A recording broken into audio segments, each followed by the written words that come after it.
Magandang hapon! Kumusta po? Narito po ulit ang update natin para sa lagay ng ating panahon. Ngayong hapon po ng June 6, 2025. Sa ngayon po ay patuloy pa rin ang pag-ihip ng hanging habagat dyan po sa kanlurang bahagi ng ating bansa habang patuloy pa rin natin na binabantayan ang dalawang LPA sa silangan, sa labas at loob ng ating area of responsibility. Ang nandito po sa loob ng ating PR ay nasa silangan pa rin ng Bicol Region about 198 km east ng Catanduanes at ang nasa labas naman ng ating PR ay nasa layo po ng 1,320 km east ng Catanduanes.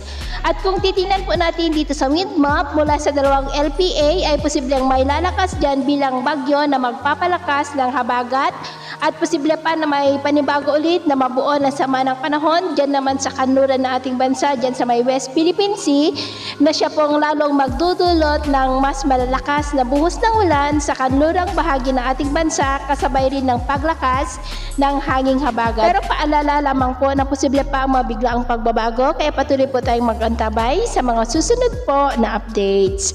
At sa lagay ng ating panahon, ngayong hapon ay nakakaranas ng maulap na kalangitan with isolated rains ang Ilocos Region, ilang bahagi ng Cordillera, Cagayan Valley, Central Luzon, Metro Manila, Calabarzon, Mimaropa, Bicol Region, Panay Island, Negros, Cebu, Bohol, Leyte, Samar Provinces at malaking bahagi ng Mindanao.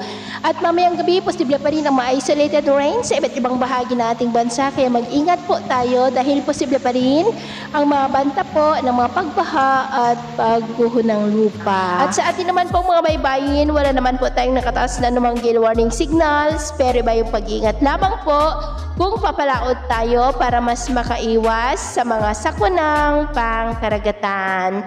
So ito po ng latest update natin sa araw na ito. Ako po muli si James na nagsasabing sa kahit anong pagsubok po na darating sa ating buhay, huwag po tayong mawawalan ng pag-asa. Thank you and God bless!